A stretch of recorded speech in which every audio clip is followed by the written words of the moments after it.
সংবিধান সংস্কার কমিশন তাদের সুপারিশমালা পেশ করেছে। এ ব্যাপারে নানা আলোচনা পর্যালোচনা চলছে।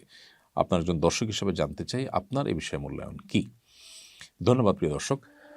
প্রথমত, সংবিধান সংস্কার কমিশন যে সমস্ত সুপারিশ করেছেন এর মধ্যে কিছু আছে যেগুলো প্রশংসা পাওয়ার হকদার। তোমাদের থেকে একটি হলো সমাজতন্ত্র এবং ধর্মনিরপেক্ষতা, এ দুটিকে রাষ্ট্র পরিচালনার মূলনীতি থেকে বাদ দেওয়া হয়েছে, সে সাথে জাতীয়তাবাদকেও বাদ দেওয়া হয়েছে। সমাজতন্ত্র এবং ধর্মনিরপেক্ষতা এই দুটিকে বাদ দেওয়াটাতে অবশ্যই আমি মনে করি জনগণের আশা আকাঙ্ক্ষার প্রতিফলন ঘটেছে। কারণ এদেশের জনগণের 10% আমি মনে করি তারা সমাজতন্ত্র এবং ধর্মনিরপেক্ষতায় বিশ্বাস করেন না। এটা জনগণের উপরে চাপিয়ে দেওয়া হয়েছে বিধায় এ দুটি বাদ দেওয়াটাকে যথাযথ বলে আমি মনে করি সিদ্ধান্ত হয়েছে। আর সেই সাথে আপত্তির যে জায়গা, আমরা জানি যে রাষ্ট্র পরিচালনার মূলনীতিতে সাম্য ইত্যাদির পাশাপাশি বহুত্ববাদ এই শব্দটি রাখা হয়েছে। বহুত্ববাদ বলতে কি বোঝানো হয় সেটার ব্যাখ্যা থাকা দরকার।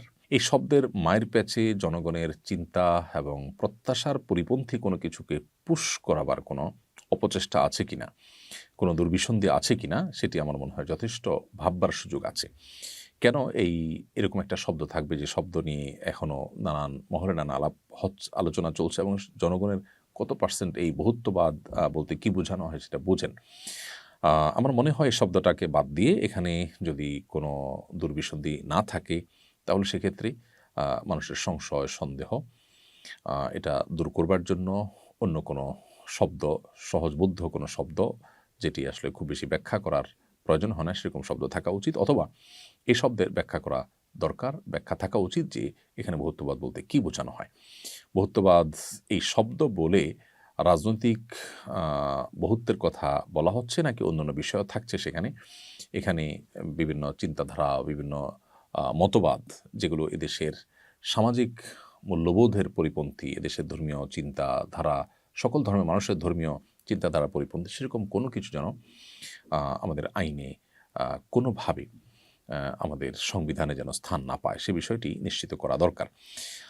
সেই সাথে ধর্মীয় এবং সামাজিক মূল্যবোধ পরিপন্থী কোনো আইন যেন না হয় সে বিষয়টিও সংবিধানে উল্লেখ থাকা দরকার। কারণ হলো এদেশের মানুষ ধর্মপ্রাণ, অতএব আমরা শুধু ইসলামের কথাই এখানে বলছি না, সকল ধর্মের মানুষের ধর্মীয় এবং এদেশের যে সামাজিক মূল্যবোধ আছে সেটি যেন অক্ষুণ্ণ থাকে সে বিষয়টি সুস্পষ্টভাবে সংবিধান উল্লেখ থাকলে আমার মনে হয় সেটি হবে জনগণের আশা আকাঙ্ক্ষার প্রতিফলন এবং সেটি হবে সত্যিকারের গণমানুষের সংবিধান।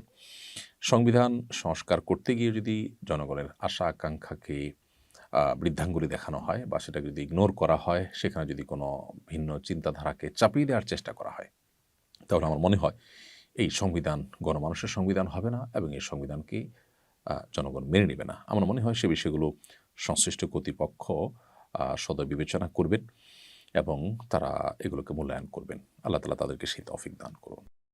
আস-সুন্নাহ ফাউন্ডেশন, উম্মার স্বার্থে সুন্নাহর সাথে।